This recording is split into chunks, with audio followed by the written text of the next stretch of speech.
Hello मित्रों, जय श्री कृष्ण। स्वागत है तमारू अमारी गुजराती फूड रेसिपीज चेनल में। तो आज आपणे बनावशुं भरेला રીંગણાનું શાક। तो आपणे पहला मसालो बनावी लेशुं રીંગણા भरवा माटे।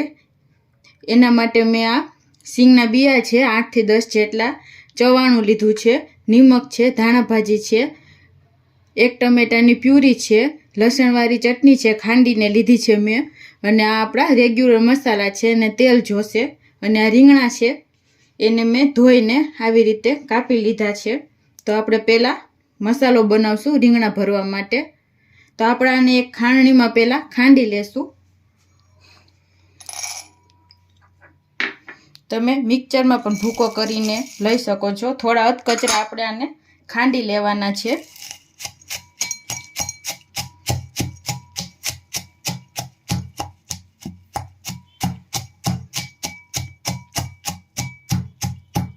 तो आपणो मसालो खंडाई गयो छे, आपणे एने एक वासणमां लई लेशुं।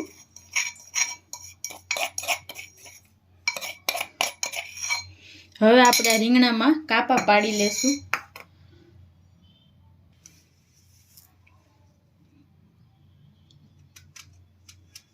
આપણે આ રીતે રીંગણામાં કાપા પાડી લેવાના છે અને જોઈ લેવાનું છે રીંગણું અંદરથી ખરાબ નથી ને, પછી એને આમાં રાખી દેશું। આવી રીતે આપણે બધા રીંગણાના આમ કાપા પાડી લેશું। મેં 2 બટેટા પણ લીધા છે, કોઈને રીંગણા ન ભાવતા હોય એ બટેટા પણ ખાઈ શકે। બધા રીંગણાના આમ કાપા પાડી લેશું।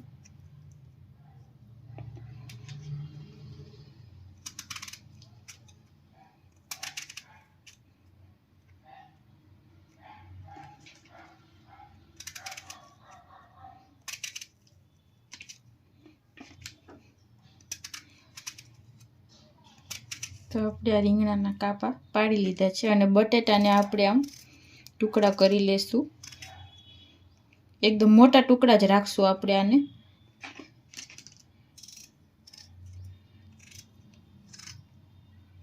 હવે આપણે મસાલો કરશું આમાં।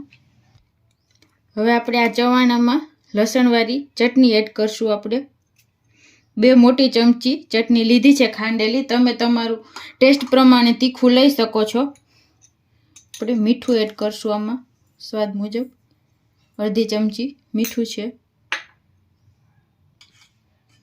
ચપટી હળદર એડ કરશું અને 1 મોટી ચમચી ધાણા જીરું પાવડર એડ કરશું।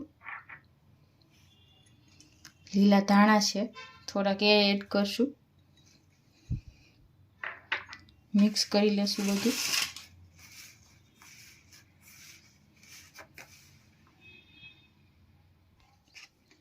થોડુંક આપણે એમાં ઓઇલ એડ કરવાનું છે।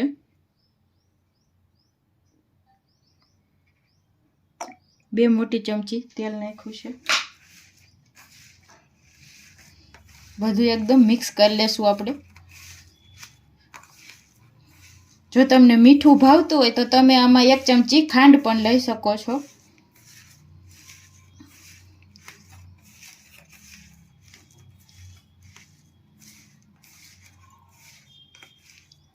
તો આપણો મસાલો મિક્સ થઈ ગયો છે, આપણે એને રીંગણમાં ભરી લેશું। હવે તો આપણો મસાલો તૈયાર થઈ ગયો છે, આપણે હવે એને રીંગણમાં ભરી દેશું।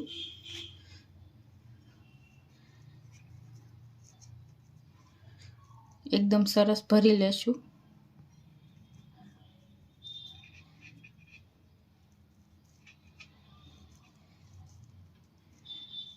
આવી રીતે એકદમ પ્રેસ કરીને રીંગણ ભરી લેવાનું છે। આવી રીતે આપણે બીજું રીંગણ પણ ભરી લેશું।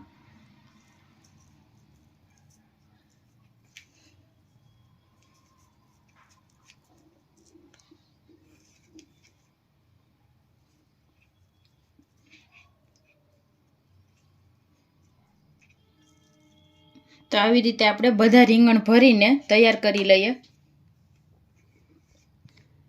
તો આપણા બધા રીંગણા એકદમ સરસ ભરાઈ ગયા છે। આપણે આ મસાલો વધ્યો છે એ આપણે શાકમાં એડ કરીશું। હવે આપણે શાક બનાવી લઈએ। તો આપણે હવે શાકના વઘાર માટે કુકર મૂકશું। કુકરમાં આપણે શાક બનાવશું। એના માટે આપણે તેલ લેશું 2 મોટી ચમચી જેટલું તેલ લેવાનું છે આપણે. તેલ ગરમ થઈ ગયું છે. આપણે એમાં ચપટી જેટલું જીરું નાખશું, હિંગ નાખશું ચપટી, અને આપણે આ રીંગણા એડ કરી દઈશું આપણે.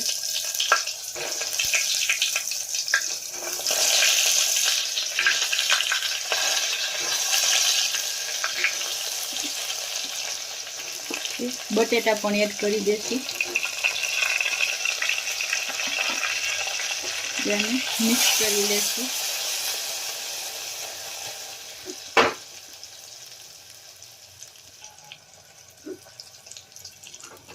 તેને મિક્સ કરી લેશું.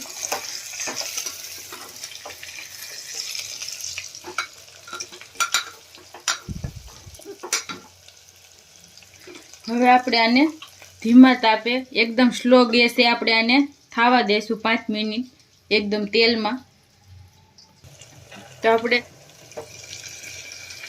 રીંગણા તેલમાં એકદમ સરસ પાકી ગયા છે. હવે આપણે એમાં 1 ટમેટો પ્યુરી છે એ એડ કરવાની છે, અને આપણે આ વધેલો જે મસાલો છે એ આપણે એમાં એડ કરી દઈશું. મિક્સ કરી લેશું બધું.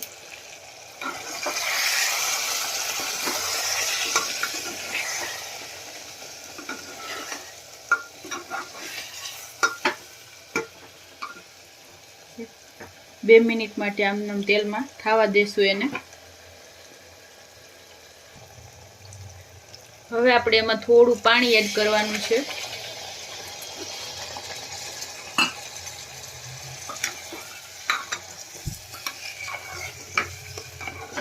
1 કપ જેટલું પાણી એડ કર્યું છે. હવે આપણે આને ઢાંકણ ઢાંકીને 3 વિસલ વગાડી લેવાની છે.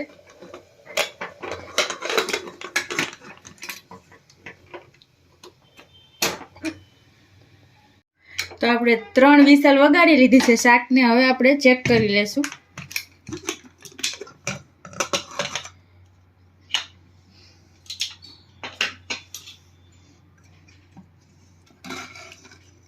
આપણે બટેટું ચેક કરી લઈશું.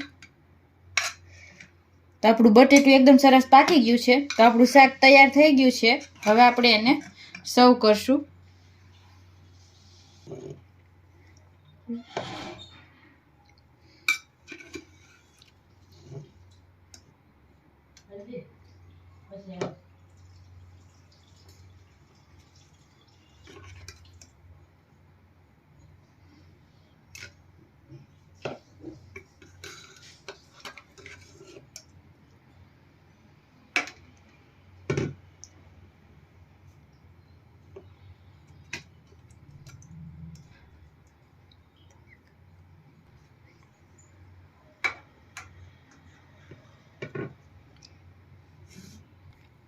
તો આપણે થોડીક ઉપર લીલી ધાણાથી ગાર્નિશ કરશું.